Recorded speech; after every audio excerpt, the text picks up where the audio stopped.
Hey, it's Ramsey Dewey over here in Shanghai, China. Welcome to another edition of Q&A with the Coach. Our friend Carlos writes in, he says, Hey Ramsey, greetings from Mexico. Saludos a ti también desde China, mi amigo de México. Él dice, tengo una pregunta. Sorry, this is in English. I have a question. How can I improve my boxing speed or hand speed? I used to have a good level of hand speed, but after all of this corona, the closed dojo, etc., I trained a lot of exercise for building muscle, and I gained about 5 kilograms. Now I'm feeling very stiff, and I don't know how to recover my hand speed as before. I love your videos. Sorry if I have bad English. I'm still learning. Hey man, it is okay. No te preocupes. Está bien. Me cuesta hablar español también porque hace más que 20 años que viví en un país hispanohablante, ahora vivo en China, nadie acá habla español, así que entiendo. But I'm going to answer this in English so the majority of listeners outside of the Spanish-speaking world can understand.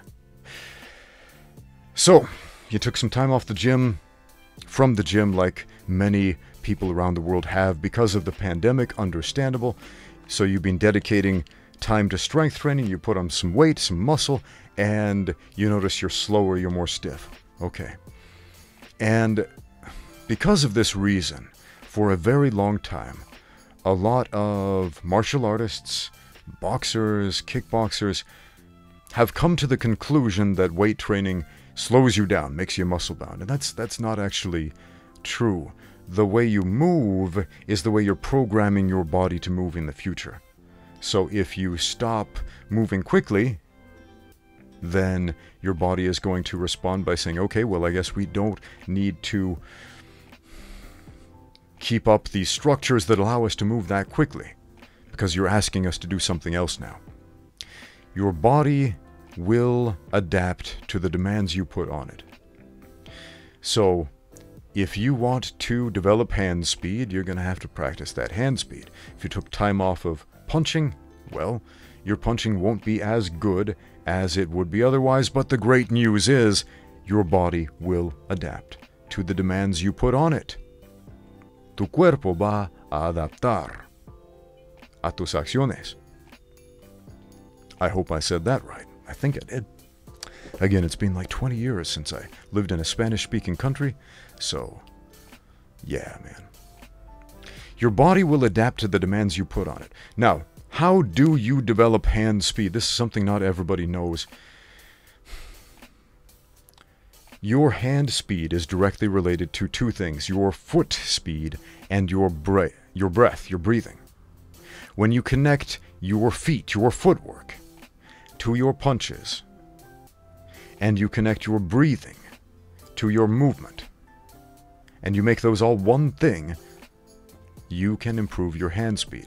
Now, there are a bunch of exercises a lot of people get on a speed bag, for example, and that certainly won't make your hand speed worse. In fact, it can develop those fast twitch muscles in the forearms and the hands to make you faster, sure. But I'm going to tell you, proper footwork, connecting your feet to your punches, is going to have a much bigger impact, a much more immediate impact. I want you to take a look at Valentina Shevchenko, currently fighting in the UFC, but let's take a look back at some of her kickboxing matches, some of her Muay Thai fights. One of the most impressive things about Valentina Shevchenko, I believe, is the way she throws her 1-2 combination. One of the best 1-2 punchers, counter-punchers specifically, that I have seen in combat sports. So look up some of her Muay Thai fights. She does this in almost all of her older Muay Thai fights. Counter punches with a 1-2 in a position where most fighters would counter punch with the right cross. Because her 1-2 is traveling, boom, as fast, if not faster, than the average person's right cross. How does she move that quickly? Well, two things. Footwork and breathing. Connecting the feet, connecting the breath to the movement. Now, I could give you a really dumbed down, simplified explanation of what that means. Watch her feet You can't really watch her breath because that's very subtle, difficult to see on film, and you can't really hear it.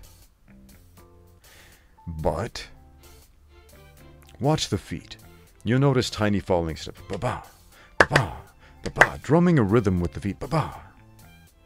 Okay?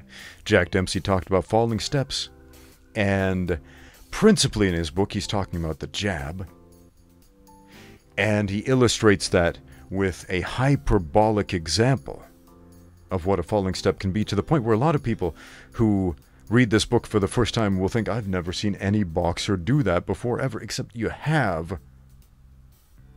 But it was much, much more subtle than what you're expecting.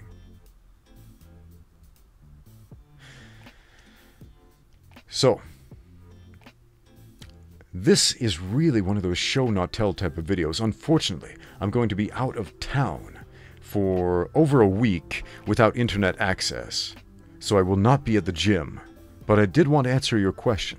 I want you to start thinking about your footwork, connecting your breath, ba-ba, connecting your footwork, ba-ba, to your movement and ultimately your hands, because your hands won't move any faster than your feet or your breath in that situation. Thanks for watching. Now get out there and train.